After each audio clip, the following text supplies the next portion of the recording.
Gostaria de convidar o engenheiro Marcelo Verne Salles, do Porto Itajaí, a palestra Simulações de Manobras e Ganhos Operacionais no Porto Itajaí. Obrigada.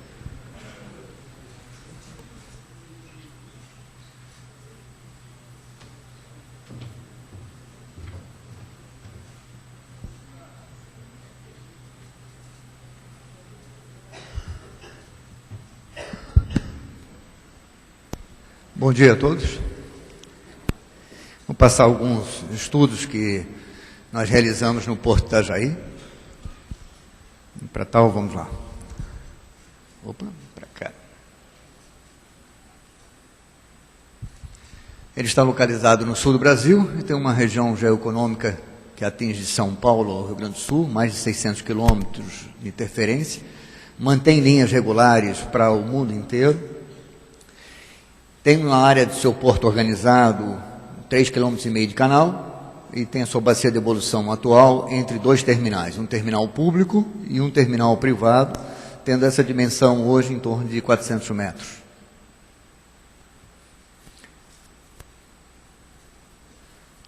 Acima da área... aqui. Aqui, vamos lá.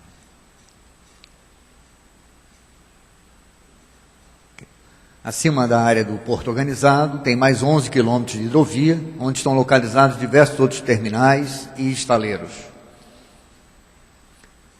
Nós temos o porto público, com o terminal da IPM, e a portonave em frente. Esses dois terminais movimentaram ano passado 1,1 milhões de TEUs. Com essa movimentação, o Complexo Portuário Itajaí é o segundo porto em movimentação de contêineres do Brasil, com 14% da movimentação, responsável por 14% da movimentação de contêineres. O maior navio hoje que opera nesse terminal, dadas as limitações de bacia de evolução, é um navio com 303 metros de comprimento. A sua representação, principalmente em relação à parte do comércio exterior brasileiro, Itajaí participa com quase 4% da balança comercial, tem uma representação em relação ao Estado, na parte econômica, de 74% da atividade de exportação do Estado de Santa Catarina.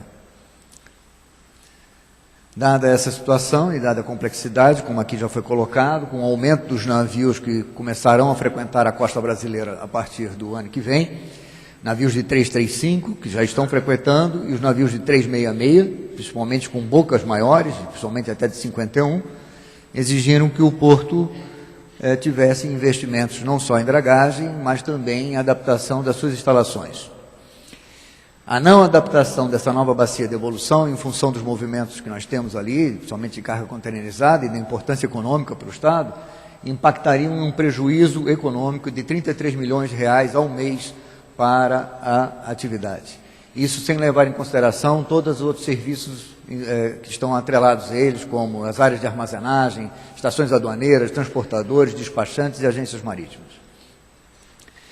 A não execução dessa bacia de evolução, ela impacta num decréscimo da evolução de cargas do porto. Então, aqui nós podemos ver em vermelho justamente o que ocorreria se não fizermos a obra, que é essa adaptação à chegada dessas novas embarcações. Fizemos diversos estudos, contratados, todos eles os terminais e pelo porto, da empresa Arcade, em que desenvolveu diversos estudos que totalizaram 2 milhões de investimentos para essa situação. Num primeiro momento, coube uma análise em relação, como eu coloquei, da limitação física da bacia de evolução. Sugeriu-se 3 propostas, uma montante, a segunda jusante, e a terceira um pouco mais fora desse eixo. Então, nesse primeiro momento, o primeiro estudo que foi contratado era uma definição do posicionamento da nova bacia de evolução que pudesse atender essas embarcações. Dos resultados obtidos na primeira, efetivamente, ficou... Não, essa aqui é a primeira opção, né? Então, ficou uma definição, pouco espaço para a manobra, não possui distância segura entre os navios que possam estar atracados, nos berços 101 de navegantes. Ou seja, tinha sempre, quando estivesse um navio atracado aqui e um navio atracado aqui, nós teríamos limitações no tamanho dessa bacia de evolução. A segunda estava relacionada àquela montante. O maior problema estava na alteração da descarga do rio, ou seja, havia uma alteração hidrodinâmica bastante acentuada, e com isso ela foi sugerida que nós não adotássemos essa opção. A terceira teve as vantagens e desvantagens, está perto dos berços, mas em contrapartida tinha pequena distância de segurança também para a mesma situação. Mas, quando as três opções não deram certo, a própria Arcade sugeriu uma quarta opção, que seria um pouco mais ajusante. O porto estava localizado aqui, onde teria a possibilidade de implantar essa nova bacia de evolução. A diferença é que, pela primeira vez aqui no Brasil, nós teríamos uma manobra a ré, ou seja, o navio entraria, faria o seu giro e depois seria rebocado a ré para atracar nas duas instalações do porto público e no terminal. Baseado nessa situação, nós contratamos justamente a Arcade para poder estudar essa manobra a ré e verificar a segurança dessa manobra. Então, os navios tipos, estou passando um pouco rápido aqui, que é um pouco longa a apresentação, a própria localização e os estudos que foram feitos, as manobras de entradas possíveis, com as limitações de velocidade e de corrente, manobras de entrada, navegação a ré. O limite sul do canal teria que ser alterado um pouco o traçado. E durante as manobras sob condições limites, um terceiro rebocador. Então, a própria definição da quantidade de rebocadores daria segurança a essa navegação. E mais com detalhes de restrição, levantamento, considerações de dimensões das embarcações, no estudo mais aprofundado se faz necessário. Então, partiu-se mais um momento, uma dimensão, qual seria o maior navio que nós poderíamos operar ali, porque os navios não paravam de crescer. Não que isso nós não fôssemos programados, mas a tendência, a partir de 1986, quando os navios que frequentavam e tinham linhas regulares no mundo, atingiram 26 anos de idade, houve uma reprogramação de contratação de novos navios pelos armadores. Nesse período, o mundo como um todo teve a sua mudança de mercado, entrou a China nesse grande mercado, então os navios tiveram uma tendência a crescer para justamente facilitar esse transporte dessa região para a parte de consumo, Europa e Estados Unidos. Como também tivemos nesse período a própria condição mercadológica da Europa e dos Estados Unidos não tão franca, esses navios começaram a ser direcionados também para a América do Sul, a qual não tinha uma programação nesse sentido. Então, se fez uma necessidade de fazer estudos complementares para uma definição de qual o maior navio tipo que poderia ser operado naquela solução daquela nova bacia de evolução, e aí já apareceram navios um pouco maiores, navios de 300 metros, onde ainda foi possível girá-lo na atual bacia de evolução, mesmo com uma dimensão bem restrita de entre 400 metros entre os dois berços, não podendo mais ter navios atracados, mas ainda foi possível essa execução. Chegou a ser possível até a manobra de um navio de 318, mas a própria Arcades depois não sugeriu, porque isso era uma condição de uma modelagem de uma simulação, mas sem levar em consideração a parte do fator humano. Então, deu-se continuidade, determinar o layout necessário para a manobra, novos efeitos do layout, informou ao cliente que volumes estimados de dragagem, porque também alterava o volume de dragagem, Itajaí draga por ano em torno de 2,2 milhões de metros cúbicos, e a implantação daquela nova bacia já acresceria mais 1 milhão de metros cúbicos. E as estimativas para essa situação. Então, propôs-se do relatório uma nova condição, uma opção, um diâmetro mínimo de manobra para os navios aí já de 366, numa bacia de evolução de 465, que era o máximo que naquela quarta opção poderia se ter de raio de diâmetro. E também a navegação a ré. Então, mais uma vez, foram feitos os estudos, foram obedecidos os critérios da Pianchi, foram levados em consideração as profundidades hoje existentes para essa navegação segura. Foram simulados um navio da MSC e um da Maersk, para saber como é que eles se comportavam. Houve, né, a possibilidade náutica, o espaço de manobra restrito, e a configuração ela ficou elíptica, né, com 465 por 640. Então não era mais cilíndrica. Para manobrar aqueles navios maiores, ela já teve uma outra conformação que nos permitiria atender.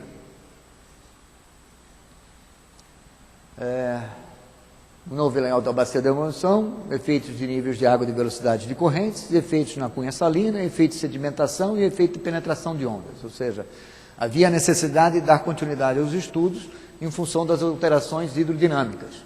Houve uma necessidade ali, pela proximidade das margens, fazer um estudo de proteção de taludes, que teria a parte de estacas pranchas para contenção, para poder obter o máximo possível do diâmetro necessário. Obras marítimas, para entrar no navio de 366 com 51 de boca, houve uma necessidade de refazer o canal geométrico, a geometria do canal, e o impacto, inclusive, no projeto do MOLE, que atualmente ele tem próximo de 170 abertura, e havia uma necessidade de fazer de 200 para chegar para 200. Então, foi feito um estudo de custo, uma estrutura molhada, e 7 sessões utilizando uma sugestão. Quer dizer, no canal externo, uma área de interferência justamente quando se chegassem próximo aos moles em função de correntes e deposição de material, o próprio canal geométrico, como é que ele se comportaria para poder ter essa situação, até chegar à nova área de manobra. Então, um pouco mais detalhado, o canal externo era de 160, foi sugerido passar para 190. A embocadura, hoje, o guia corrente existente é esse em azul, e haveria a necessidade de fazer uma ampliação, então, da embocadura, retirar essas pedras e relocá-las para uma nova posição. Há uma necessidade de ajustes na continuidade das curvas, aqui, né? Aqui. Ajustes aí de dragagem para que o canal seja possível com a entrada desses novos navios, da mesma forma, né, até a implantação da bacia. Essa ficaria a configuração. Então, todos os estudos foram feitos, foram detalhados, foram feitos, inclusive, alguns estudos de impacto, e havia necessidade de fazer a indenização dessas áreas que foram ocupadas irregularmente. Foram áreas invadidas, então são áreas pertencentes à União, e caberia então a indenização de cada uma dessas casas. E isso gerou um problema político local muito pesado, muito difícil. Uma obra que teria que ter uma certa celeridade para atender esses navios e essas embarcações, acabou criando-se uma polêmica bastante acentuada. Já visto também nós temos aqui a cidade de Itajaí e aqui a cidade de Navegantes, com manifestações muito grandes, apesar de ter-se um processo previsto de indenização, essa indenização não se daria pela área, se daria apenas pelas benfeitorias, e gerou um problema que estava muito complicado. Neste momento, os ensaios já tinham sido feitos, os práticos já tinham ido à Holanda, já tinham aprovado a manobra a ré, e um desses práticos, verificando toda essa situação, um dos práticos mais antigos que nós temos lá, ele perguntou o seguinte: primeiro, vocês tiveram que nos convencer que uma manobra a ré era possível. Nós já fizemos as simulações e verificamos que é possível. Já conseguimos verificar que numa bacia de evolução de 465 dá para virar inclusive um navio de 366. Já conseguiram nos convencer que mesmo com todas as limitações, até embarcações com uma certa boca, né, é possível fazer a navegação de uma forma segura. Então, já que aqui tem, né, em torno de 700 metros para poder chegar até a nossa antiga bacia de evolução, e está dando todo esse problema político, local, dessa interferência, dessas indenizações, por que não fazer uma nova bacia de evolução? Então, começou novos estudos para que nós pudéssemos verificar numa área em que o porto teria totalmente domínio sobre isso. A área dentro da área do porto organizado, sem a necessidade de fazer nenhuma indenização. Então, foi feito mais uma simulação. Aqui eu vou passar um pouco mais rápido, porque foi justamente as 11 manobras que foram colocadas lá, e o meu tempo aqui é curto. Depois essa vai estar disponível, essa apresentação, e vai poder ser vista. Então, aqui também foi feito o cálculo da estimativa de dragagem, naquele turnover lá em cima, a nova posicionamento do novo mole, e a contratação da Arcades, aí sim, para o saco da fazenda, que é aquela área que eu demonstrei lá embaixo. Então, determinar os limites dinâmicos da alternativa 5, os efeitos da opção da taxa de sedimentação, a manobrabilidade da bacia sobre as diversas condições e a estimativa de custos a ser avaliada da retirada daqueles guias correntes e daqueles groins. Então, só relembrando, nós iniciamos com várias opções, né? A última que tinha sido adotada, que dava para atender, era aqui, mas dadas as condições de indenização não foram possíveis, e agora a quinta a opção que nos restava para poder manter a atividade lá, estava aqui.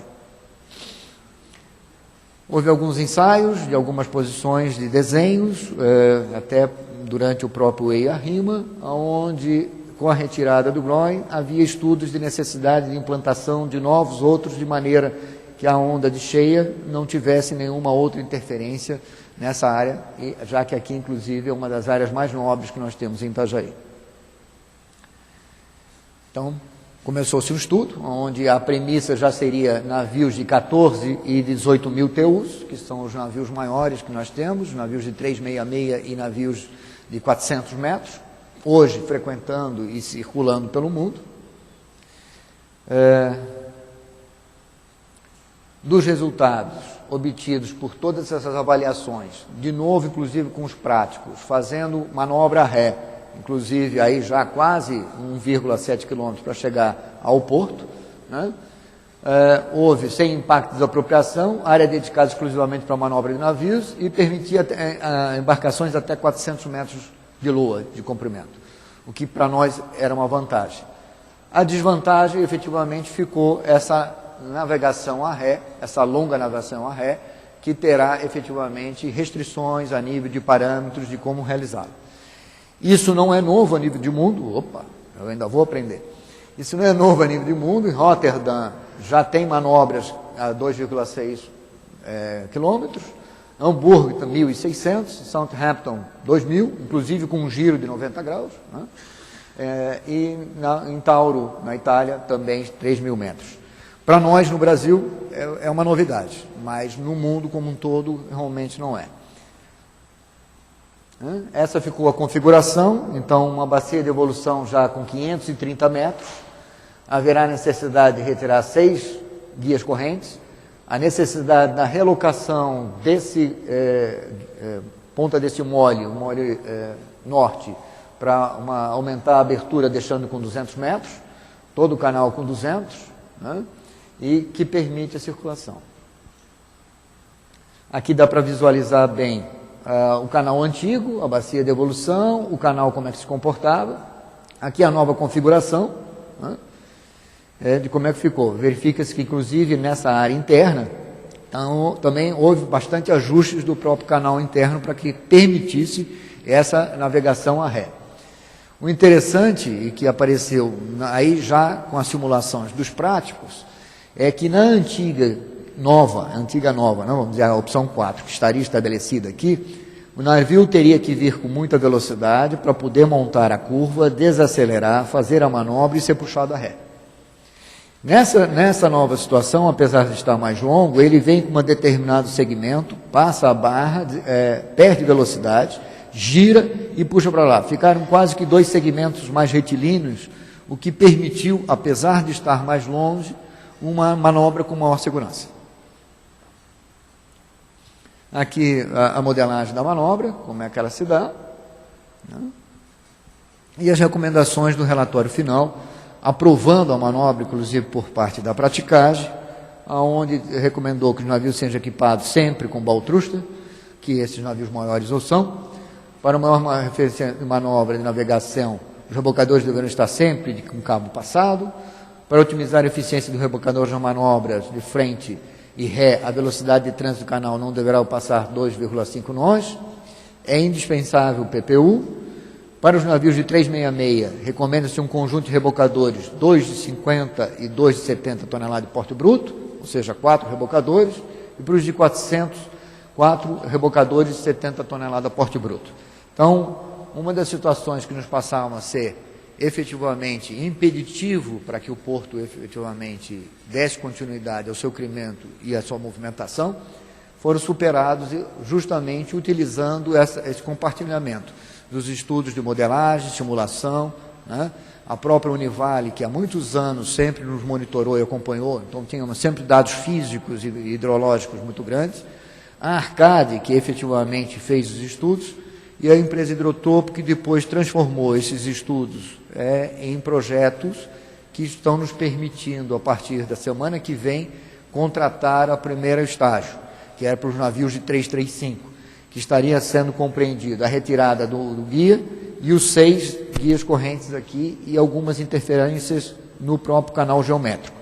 Ficando o segundo estágio, que é a relocação do canal do mole, que é uma obra mais complexa e maior, para 2015 e 2016, e aí sim com recursos da União, onde a CEP colocou esses recursos para investimentos nessa área. Isso já foi estudado por EIA-RIMA, já temos as licenças ambientais e as devidas adaptações, né? Então, aqui é uma simulação pequena, como é que se daria para atracação, né?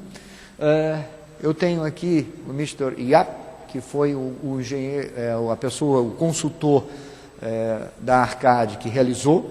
Ele também está aqui para sanar qualquer dúvida que vocês tenham mais detalhada em relação aos estudos, né?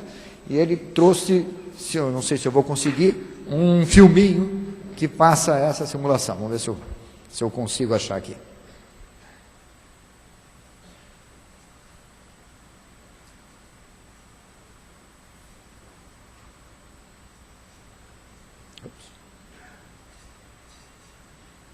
E agora? Tá vendo? Então, é um estudinho, como é que se deu a manobra, né? São 2 minutos, é rapidinho. Aqui pode-se ver já que o canal já está alargado, com a nova posição, né, dos moles, com a nova largura.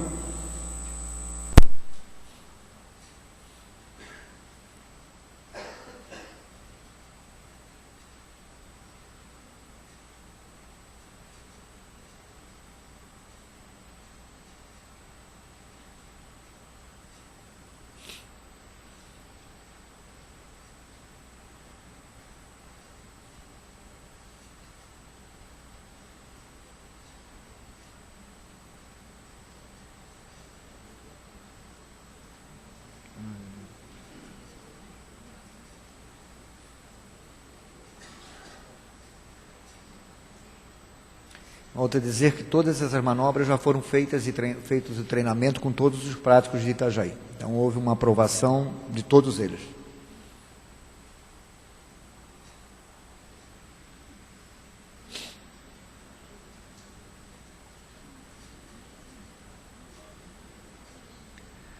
Nesse caso aqui, há uma recomendação aqui no nosso pier turístico, quando nós recebemos os navios de turismo, e a recomendação é que não tenha navio atracado, né? Mas mesmo nessa simulação, eles ainda fizeram com os navios ali para verificar a situação.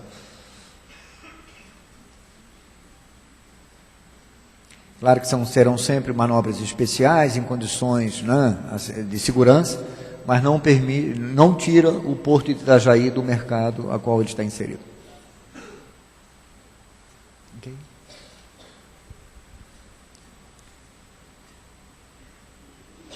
Aqui está reiniciando.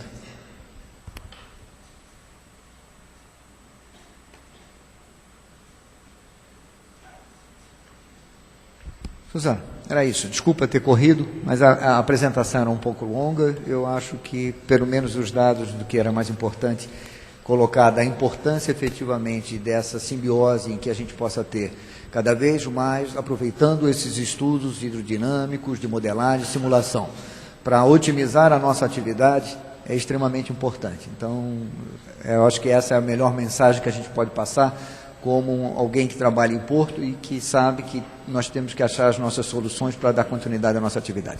Muito obrigado, gente. Obrigado.